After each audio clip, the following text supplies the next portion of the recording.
विद्यार्थी मित्रांनो नमस्कार.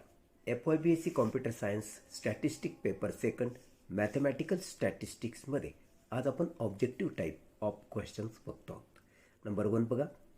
The number of arrangements of n things taken r at a time is denoted by. ह्यासाठी जो फॉर्म्युला असतो ना, ही अरेंजमेंट अशा पद्धतीने आपण काय करतो, कशी करतो, त्यासाठी जो फॉर्म्युला असतो तो आहे बघा NPR. P for permutation, N for number of things, R that is number of things taken at a time.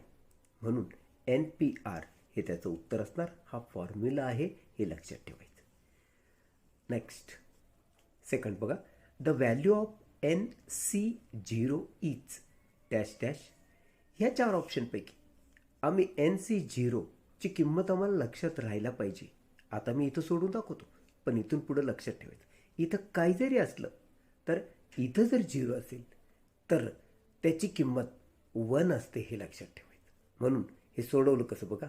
Factorial N upon factorial N minus 0 into factorial 0. मग फॅक्टोरियल N अंशातला मी तसाच ठेवला. N मायनस 0 फॅक्टोरियल म्हणजेच factorial N. आणि अजून एक गोष्ट लक्षात ठेवायची, फॅक्टोरियल 0 हा 1 असतो. कायम लक्षात ठेवा, फॅक्टोरियल 0 म्हणजे 1. सो फॅक्टोरियल N कट केले. अंशात काही नाही म्हणजे 1 आहे, छेदात हा 1 आहे. 1/1 म्हणजेच 1. So answer is 1. इथून पुढं लक्षात ठेवायचं. समजा मी तुम्हाला दिलं 5C0 तर ते 1च असणार, कारण आरची किंमत ही आरची किंमत आहे. आरची किंमत जर 0 असेल तर त्या कॉम्बिनेशनची किंमत 1 असते. तिसरा question. The value of NC1 is dash dash. 4 option, हे सोडवून बघू. NC1 कसं सोडवतात. Factorial N upon factorial N minus 1 into factorial 1. Factorial N आपण कसं सोडवतो. N मायनस 1 आणि इथं आपण थांबणार म्हणून फॅक्टोरियल देऊन थांबलो, कारण छेदामध्ये पण फॅक्टोरियल N मायनस 1 आहे. मग N मायनस 1 होतील कट, फक्त शिल्लक राहणार N. मग आता इथून पुढे एक गोष्ट लक्षात ठेवायची, जेव्हा जेव्हा आरची किंमत 1 असेल तेव्हा तेव्हा त्या कॉम्बिनेशनची किंमत म्हणजे हीच असणार, N इतकीच असणार. फॉर एक्झाम्पल मी तुला दिलं 5C1 तर लक्षात ठेवायचं त्याची किंमत असते 5. नेक्स्ट बघा. The value of NCN is.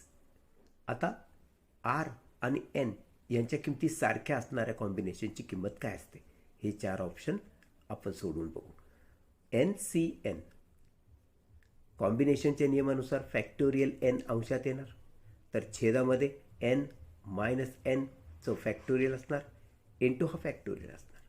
मग फॅक्टोरियल N आणि हा फॅक्टोरियल N झाले कट, म्हणजे व अंशात काही नाही म्हणजे 1 उरला आणि छेदात N मायनस N म्हणजे 0. आणि तुम्ही मगाशीच पाहिलं फॅक्टोरियल 0 म्हणजे 1 असतो. सो 1/1 म्हणजेच 1. म्हणून इथून पुढं परत एक गोष्ट लक्षात ठेवायची, ती म्हणजे N आणि R हे दोन्हीही सारखे असताना कॉम्बिनेशनमध्ये त्याची किंमत 1 असते.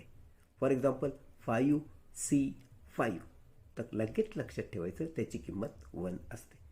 जसं आपण लक्षात ठेवलं फॅक्टोरियल 0ची किंमत 1 असते, त्याचप्रमाणे लक्षात ठेवलं NC1 ची किंमत Nच असते. अशा ठराविक गोष्टी कॉम्बिनेशनमध्ये ॲज ए फॉर्म्युला म्हणून तुम्हाला लक्षात ठेवायला पाहिजे. एक्झाम्पल 5 बघ. The value of NPN is. आता हे परम्युटेशन आहे, मगाशी आपण कॉम्बिनेशन पाहिलं. C for combination, P for permutation. दोघांच्या फॉर्म्युल्यात थोडासा फरक आहे. हे 4 ऑप्शन आपण NPN कसं सोडवतो. Factorial N upon N minus N factorial. परम्युटेशनमध्ये आपण परत Nचं फॅक्टोरियल छेदात घेत नाही. कॉम्बिनेशनमध्ये आपण ही वजाबाकी घेतो आणि त्यानंतर परत याचं म्हणजे आरचं पण इथं फॅक्टोरियल घेत असतो. पण परम्युटेशनमध्ये फक्त फॅक्टोरियल एन अंशातले जा, तर छेदामध्ये या दोघांची वजाबाकीचं फॅक्टोरियल. मग फॅक्टोरियल एन जसं तसा, एन मायनस एन म्हणजे 0 फॅक्टोरियल, आणि तुला माहिती 0 फॅक्टोरियलची किंमत 1 असते, म्हणून फॅक्टोरियल एन हा जसाच्या तसा शिल्लक राहणार. म्हणजे एन पी एन ची किंमत असते फॅक्टोरियल एन. मित्रांनो, एक गोष्ट लक्षात ठेवा, हे भले ऑब्जेक्टिव्ह टाईप क्वेश्चन असले तरी सब्जेक्ट मात्र मॅथमॅटिक्स आहे. आणि मॅथमॅटिक्समध्ये कधीही तुम्हाला कोणताही ऑप्शन निवडण्यापूर्वी तो प्रॉब्लेम सॉल्व करून बघणे खूप आवश्यक असतं. म्हणजे इथंसुद्धा ऑब्जेक्टिव्ह एक्झाम आहे म्हणजे आम्हाला हे सॉल्वच करायचं नाही असं नाही, किंवा फक्त बघून आपण उत्तर देऊ शकतो असं पण नाही. आता बघा, इफ एन सी 8 हे असं कॉम्बिनेशनमध्ये लिहिण्याची ही पद्धत आहे बघा. याला आपण एन सी 8 असं वाचायचं, is equal to n C 7, then the value of n is dash dash dash. 4 values तुला दिल्यात, योग्य व्हॅल्यू कोणती हे असं अंदाजे बघून सांगता येणार नाही, ते सॉल्व करावं लागेल. म्हणून आपण अक्षरशः वही पेन घेऊन हे सगळं सॉल्व केलं पाहिजे. N C 8 is equal to n C 7 असं आम्हाला दिलं. मग ह्याला आपण कॉम्बिनेशनच्या फॉर्म्युल्याने या दोघांना आपण सोडून घेऊ. Factorial n upon factorial n minus 8 into factorial 8 हे कॉम्बिनेशनचा फॉर्म्युला आहे. इज इक्वल टू इथं काय होईल, factorial n upon factorial n minus 7 upon factorial 7. मग लेफ्ट हँड साईडचा एन फॅक्टोरियल अंशातला, तर राईट हँड साईडचा एन फॅक्टोरियल अंशातला, हे दोन्ही आपण कट केले, तर इथं राहील 1, इथं पण राहील 1, आणि हे तसंच तसं. मग आपण काय करू, क्रॉस मल्टिप्लिकेशन घेऊ. याने याला गुणू आणि याने याला गुणू, म्हणजे काय होईल, factorial n minus 8 into factorial 8 या बाजूला येईल, is equal to factorial n minus 7 into factorial 7 या बाजूला येईल. मग आपण आता एन मायनस 8 अपॉन, आता आपल्याला सेपरेट करायचं बरं का, फॅक्टोरियलची पदं एका बाजूला, म्हणजे याच्या छेदात याला घ्यायचं, तर n minus 8 factorial upon n minus 7, तर हा फॅक्टोरियल 7 आपण इथंच ठेवायचा, तर हा फॅक्टोरियल 8 त्याच्या छेदात न्यायचा, आणि अशा रीतीनं ही रचना झाली. N minus 8 factorial upon n minus 7 factorial is equal to factorial 7 upon factorial 8. मग आपण याला सोडवणार, कोणाला, छेदाला. हा एन मायनस 8 फॅक्टोरियल आपण जसाच्या तसा ठेवणार अंशामध्ये. एन मायनस 7 फॅक्टोरियल आपण कसं सोडवतो, पहिल्यांदा एन मायनस 7 लिहितो, मग यातनं 1 वजा करतो. 7 मायनस आहे, वजा 1 केला तर तो मायनस 8 होणार, आणि मग इथं तुम्ही फॅक्टोरियल नोटेशन देऊन थांबणार. त्याचप्रमाणे हा 7 फॅक्टोरियल जसं तसं ठेवा, याला 1 कमी करायचं, म्हणजे पहिल्यांदा 8 लिहा आणि मग 1 कमी करा, म्हणजे 7 फॅक्टोरियल. मग हा 7 फॅक्टोरियल अंशातला, हा छेदातला, कट केले, तर इकडं एन मायनस 8 अंशातला आणि एन मायनस 8 छेदातला कट केले, म्हणजे इथं शिल्लक राहिलं 1 अपॉन एन मायनस 7, तर इथं शिल्लक राहिलं 1 अपॉन 8. मग आपण याला क्रॉस मल्टिप्लिकेशन सोडू. N minus 7 into 1 is n minus 7 is equal to 8 into 1 that is 8. मग हा 7 राईट साईडला आणला तर प्लस होणार, म्हणजे n is equal to 8 plus 7 that is 15. म्हणजे आन्सर डी 15, म्हणजे ऑप्शन डी निवडा, हा 15. क्वेश्चन 6 हा कसा सिंपल पद्धतीचा आहे. 12C5 इज इक्वल टू, पण एक लक्षात ठेवा, नुसतं सिंपल दिसतो म्हणजे त्याचं पटकन यापैकी कोणचं आन्सर असं आपण नाही सांगू शकत. हे सॉल्व करून घ्यावं लागेल, तरी यातलं कोणचं ऑप्शन हे आम्हाला कळेल. म्हणून आपण सॉल्व केलं. 12C5 कॉम्बिनेशनचं रूल असं सांगतो, फॅक्टोरियल 12 अंशामध्ये, तर छेदामध्ये फॅक्टोरियल 12 मायनस 5 इंटू फॅक्टोरियल 5. मग फॅक्टोरियल 12 कसं सोडवतात, 1 कमी करत जायचं, 12 into 11 into 10 into 9 into 8 into factorial 7. इथं का थांबलो आपण? कारण छेदामध्ये 12 - 5 हा फॅक्टोरियल 7च होतोय. म्हणजे हा फॅक्टोरियल 7 आणि हा फॅक्टोरियल 7 आम्हाला कट करता येतो.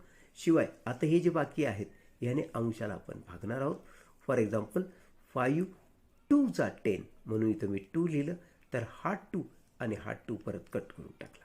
त्यानंतर 4 इंटू 3 दॅट इज 12, तर हा 12 मी कट करून टाकला. आणि अशा रीतीने 11 इंटू 9 इंटू 8 हा प्रॉडक्ट मी केला आणि तो प्रॉडक्ट आला 792. आता सिम्प्लाय तो ऑप्शन आहे सी हे आमच्या लक्षात येतं, म्हणून option number C 792 is the answer. 7वा क्वेश्चन बघ. 10p6 is equal to dash dash. आता हा परमिटेशनने सॉल्व करायचा. हे जे ऑप्शन आहेत आपण पटकन याचं उत्तर हे किंवा हे सांगू शकत नाही, पण कधीकधी गेससुद्धा लावता येऊ शकतो. 10p6 ची किंमत अशी छोटी असेल असं वाटत नाही, पण हा झाला गेस. सॉल्व करून खात्री केलेली बरी. 10p6 is equal to factorial 10 upon या दोघांची सबट्रॅक्शन फॅक्टोरियल. कारण हे परम्युटेशन आहे म्हणजे फक्त छेदामध्ये या दोघांची वजाबाकी. मग फॅक्टोरियल 10 अपॉन या दोघांची सबट्रॅक्शन म्हणजे फॅक्टोरियल 4. मग फॅक्टोरियल 10 कसं सोडवतो आपण? 10 into 9 into 8 into 7 into 6 into 5 into factorial 4. इथं फॅक्टोरियल 4 यासाठी थांबलो आपण की छेदामध्ये पण फॅक्टोरियल 4 आहे. मग अंशातला फॅक्टोरियल 4 छेदातला फॅक्टोरियल 4 कट आणि हा प्रॉडक्ट केला तर तो इतका येतो. दुसरी गोष्ट, आपण यालासुद्धा प्रॉडक्ट करत बसायची गरज नाही. ऑब्जेक्टिव्ह टाईप क्वेश्चन आहे म्हणजे आम्हाला फक्त तो आन्सर कोणता असेल बघायचा आहे. तर आता मात्र इथं तुम्ही सांगू शकता की तुम्हाला एक गोष्ट माहिती आहे की यांचा प्रॉडक्ट हा इतर हे जे ऑप्शन आहेत यापैकी एकही येणार नाही हे निश्चित. तो प्रॉडक्ट असाच येणार हे पण निश्चित. म्हणून आपण हा प्रॉडक्ट करत बसण्यापेक्षा डायरेक्ट ऑप्शन नंबर ए निवडू शकतो. एक्झाम्पल 8 बघ. If NP4 is equal to 10 times NP3 then N is equal to, हे 4 ऑप्शन सोडवून बघा, हे best way. NP4 is equal to 10 times NP3 म्हणजे ही लेफ्ट हँड साईड सोडवणार आपण. Factorial n upon factorial n minus 4 is equal to हा 10 times NP3 म्हणजे काय? Factorial n upon n minus 3 factorial. मग क्रॉस प्रॉडक्ट घ्या. हा याच्या छेदात आणा म्हणजे इथं 10 राईट हँडला आणि हा n मायनस 3 ने याला मल्टिप्लाय करा. तर हे फॅक्टोरियल n मायनस 3 इथं येणार म्हणजे factorial n into factorial n minus 3 upon हा फॅक्टोरियल n याच्या छेदात आणलेला आहे म्हणजे n minus 4 factorial into factorial n आणि हा 10 मात्र तसाच्या तसा आहे. आता फॅक्टोरियल n आणि फॅक्टोरियल n अंशाछेदातलं कट केलं म्हणजे हा फॅक्टोरियल n मायनस 3 आहे. आता मी तो सोडवणार म्हणून n मायनस 3 पहिल्यांदा लिहिलं. मग याच्यातनं 1 मायनस केला म्हणजे मायनस 3 मायनस 1 म्हणजे मायनस 4 होणार म्हणजे फॅक्टोरियल n मायनस 4 येणार. हा छेदातला n minus factorial 4 as it is राहणार इज इक्वल टू 10.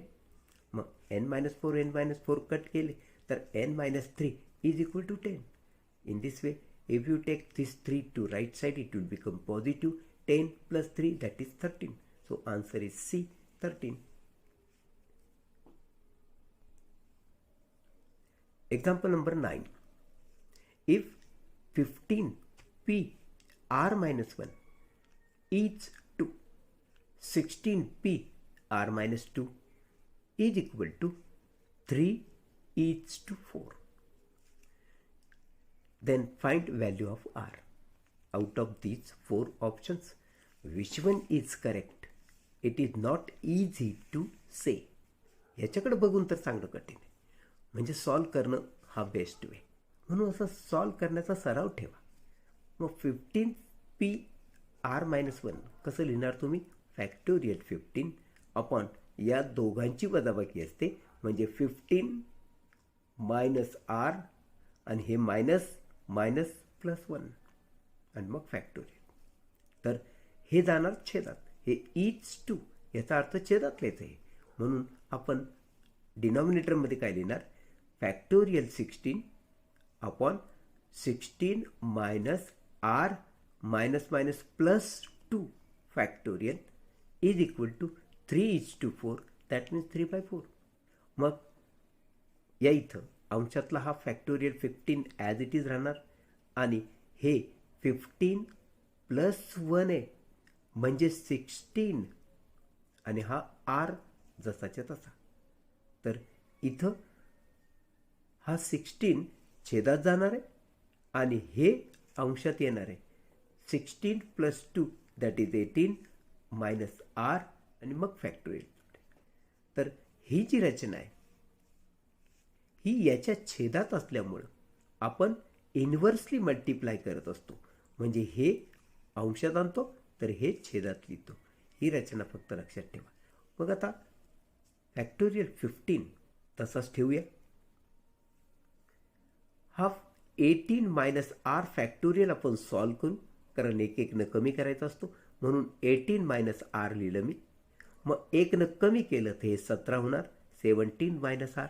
मग परत एकनं कमी केलं ते हे होणार 16 मायनस आर आणि तर तुम्ही थांबा फॅक्टोरियल नोटेशन देऊन कारण छेदामध्ये 16 मायनस आर फॅक्टोरियल ऑलरेडी आहे. आता या 16ला आपण सॉल्व करू.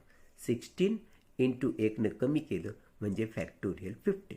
मग हा फॅक्टोरियल 15 हा 16 मायनस आर आणि हा 16 मायनस आर फॅक्टोरियल जर कट केले तर 18 मायनस आर आणि 17 मायनस आर हे फक्त लेफ्ट हँड साईडला शिल्लक राहतात. तर 3/4 आणि हा जो 16 आहे तो इथं मल्टिप्लाय करायला आपण इथं आणून ठेवला म्हणजे 16नं या बाजूला मल्टिप्लाय केलं तर हे होईल 3 इंटू 16 अपॉन हा 4 आणि इथं उरलं 18 मायनस आर 17 मायनस आर. तर आता 4ने जर याला डिवाइड केलं तर 4 4 16 होतं आणि अशा रीतीनं 3 इंटू 4. आता थोडंसं लक्षात घ्या आपण करतो काय. याला पुढे सॉल्व करत बसायची गरज नाही. 18 मायनस आर आहे इथं 17 मायनस आर आहे म्हणजे ही एकनं कमी झाली आणि इथं गुणाकार आहे. तर 3 इंटू 4 यालासुद्धा आपण अशा पद्धतीनेच मांडून घेतलं तर कारण हे पण क्रमवार आहेत. हे जसं क्रमवार आहेत 18 नंतर 17 क्रमवार आहे तसं हे पण क्रमवार संख्या आहेत. मग आपण याला जर असं लिहिलं 4 इंटू 3 उलट करून लिहिलं तर हे सुद्धा क्रमवार जाईल. ह्यामध्ये जसा एकचा फरक आहे तसा यामध्ये सुद्धा एकचाच फरक. ही 4 तर ही 3. मग आपण काय करायचं माहिती का? इक्वेटिंग करताना 18 मायनस आर म्हणजे मोठी संख्या मोठ्या संख्येशी इक्वेट करायची तर लहानी संख्या लहान्या संख्येची इक्वेट करायची. उत्तर आरचं दोन्हीकडं एकच येतं. So 18 minus r is equal to 4 म्हणजेच हा 4 या बाजूला ना आणि हा आर राईट साईडला न्या. तर 18 मायनस 4 होणार इज इक्वल टू आर म्हणजे 18 मायनस 4 म्हणजेच 14. तर इथं 17 मायनस 3 तर आर राईट साईडला घेतला पॉझिटिव्ह झाला. मग 17 मायनस 3 म्हणजेच आरची किंमत परत 14 येते म्हणून ए हे ऑप्शन आरची किंमत दॅट इज 14. एक्झाम्पल नंबर 10 बघा. n plus 3 p6 is to n plus 2 p4 is equal to 14 is to 1. So n is equal to काय? 4 ऑप्शनपैकी नेमका कोणता? तर आपण हे एक्झाम्पल खाली लिहून घेतलं. आता आपण याला सोडवणार आहोत. n प्लस 3 फॅक्टोरियल अपॉन या दोघांच्या वजाबाकीचं फॅक्टोरियल. हे p आहे म्हणजे परम्युटेशन आहे म्हणजे फक्त दोघांची वजाबाकी इथं आपण थांबणार. आता इज टू म्हटलंय म्हणजे हे छेदात येणार. So factorial n plus 2 upon या दोघांची वजाबाकी एन प्लस 2 मायनस 4 फॅक्टोरियल आणि is equal to 14 is to 1 as it is. मग आता आपल्याला एन प्लस 3 फॅक्टोरियल तसंच्या तसं लिहायचं आहे आणि एन प्लस 3 मायनस 6 म्हणजे मायनस 3. सो एन मायनस 3 असं इथे लिहायचं. हे इन्व्हर्सली मल्टिप्लाय करायचं म्हणजे मल्टिप्लाय हे अंशात लिहायचं, हे छेदात लिहायचं. 2 मायनस 4 म्हणजेच मायनस 2 होणार आणि ते येणार मल्टिप्लाय झाल्यामुळं अंशात.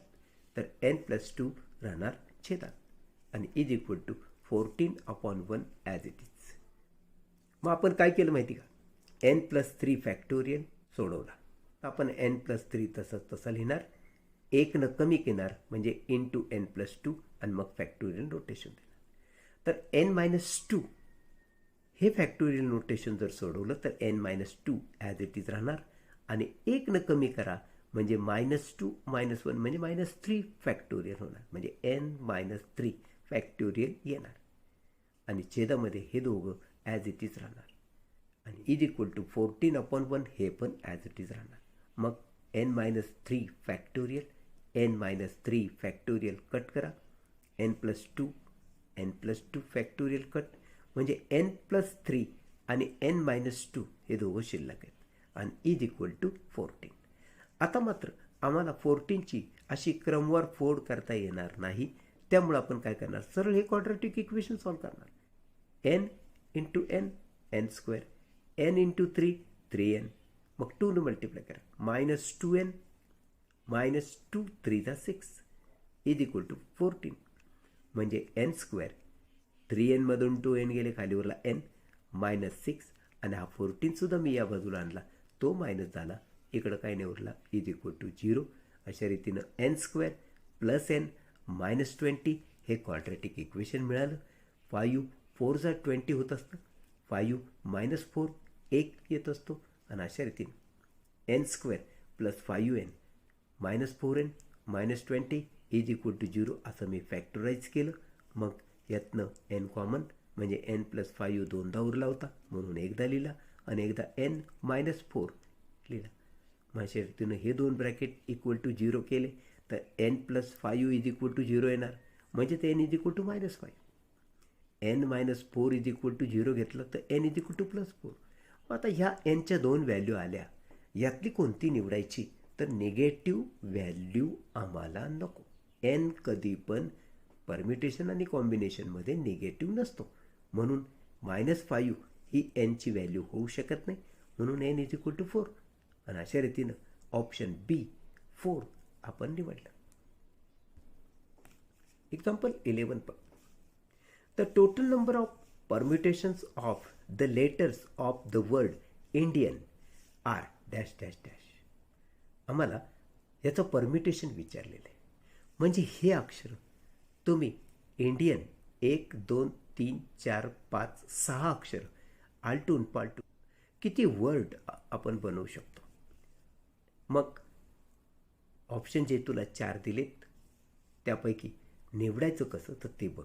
यासाठी एक विशिष्ट पद्धत असते म्हणजे हे इंडियन शब्दामध्ये प्रत्येक अक्षर किती वेळेस आहे पहिल्यांदा ते बघायचं. पद्धत अशी बघ, 1 2 3 4 5 6 अक्षर आहेत म्हणून तू एन इज इक्वल टू 6 म्हणायचं म्हणजे टोटल नंबर ऑफ वर्ड्स 6 आहेत. मग याच्यात आय किती आहेत, 2 आहेत. एन किती आहेत, 2 आहेत. डी किती आहे, एकदा आहे. ए किती आहे, ए एकदाच आहे. अशा रीतीने एकदा हे ना आय एन डी ए एवढी 4 अक्षरं यात आलेली आहेत. ती कितीदा आली ते आपण नोंद केल्यानंतर आपण नंबर ऑफ वेज कसं काढतो बघा. फॅक्टोरियल एन म्हणजे जितके अक्षरं त्यामध्ये तुम्हाला दिसली त्याचं फॅक्टोरियल अपॉन प्रत्येक अक्षराचं फॅक्टोरियल. आय दोनदा म्हणून 2 फॅक्टोरियल, 2 म्हणजे एन दोनदा, 1 म्हणजे डी एकदा, 1 म्हणजे ए एकदा, असं प्रत्येक अक्षराचं फॅक्टोरियल लिहिल्यानंतर त्याला सॉल्व कर. आता फॅक्टोरियल 6 कसं लिहितो आपण, 6 × 5 × 4 × 3 × 2 आणि 2पाशी थांबतो, कारण छेदामध्ये फॅक्टोरियल 2 आहे. हे बाकीचं 1 आहे, हे 1 आहे, मग ते लिहिलं नाही तरी चालेल. आणि हा जो फॅक्टोरियल आहे उरलेला तो 2 × 1 तू लिहिशील, किंवा हा फॅक्टोरियल 2 × 1 आणि हा फॅक्टोरियल जसा तसा. मग 2 कट केले, या 2ने 6ला भाग गेला, 3 × 5 × 4 × 3 हा प्रॉडक्ट येतो 180, म्हणून आन्सर इज 180. एक्झाम्पल 12 बघ. इफ हे एक्झाम्पल तुला दिलं आहे, then n is equal to किंमत विचारली, हे 4 ऑप्शन दिले. NC4 असा त्याचा अर्थ, is to NC2 is equal to 11:1. मग आता NC4 कसं सोडतो आपण? फॅक्टोरियल n अपॉन या दोघांची वजाबाकीचं फॅक्टोरियल इंटू फॅक्टोरियल 4.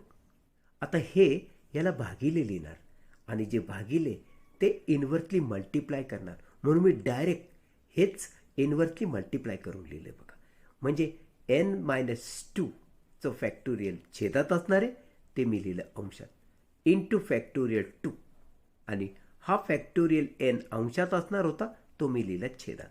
म्हणजे हे याच्या फॉर्म्युल्याला मी डायरेक्ट इनव्हर्सली मल्टिप्लाय केलेलं आहे, एवढं समजून घ्या. मग फॅक्टोरियल n कट, आणि उरलं काय? n-2 into factorial 2.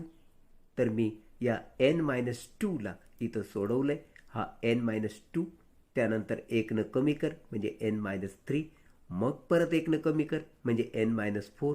आता तो छेदात फॅक्टोरियल म्हणून आहे, म्हणून इथं फॅक्टोरियल म्हणून तू थांब, इंटू हा फॅक्टोरियल 2 ॲज इट इज, आणि मग हा n-4 फॅक्टोरियल इंटू या फॅक्टोरियल 4ला मी सोडवलं आहे 4 × 3 × 2, आणि 2पाशी फॅक्टोरियल देऊन थांबलो, कारण हा फॅक्टोरियल 2 अंशातला आणि हा फॅक्टोरियल 2 छेदातला कट केला. शिवाय हा n-4 फॅक्टोरियल आणि n-4 फॅक्टोरियल कट केला, म्हणजे तुझ्याकडं उरलं बघ n-2 n-3 upon 4 × 3 is equal to 11 × 1. मग आपण लिहिणार n-2 into n-3 is equal to 12 × 11. मग ह्या दोन पडं जर बघितलं तर n-2 n-3 म्हणजे हे क्रमवार आहेत, तसंच 12 आणि 11 हे सुद्धा क्रमवार आहे. मग आपण काय करू शकतो? n-2 इज इक्वल टू 12 आणि n-3 इज इक्वल टू 11. हा पहिला फॅक्टर या कंसाबरोबर, तर हा दुसरा फॅक्टर या दुसऱ्या कंसाबरोबर लिहायचा. म्हणजे हा 2 जर राईट हँड साईडला आणला तर n इज इक्वल टू 14 होणार, तर हा 3 सुद्धा राईट हँडला आणल्यावर 14च होणार. म्हणजे n इज इक्वल टू 14, इथं पण n इज इक्वल टू 14 येणार. याचा अर्थ ऑप्शन ए हे त्याचं आन्सर असेल 14. धन्यवाद.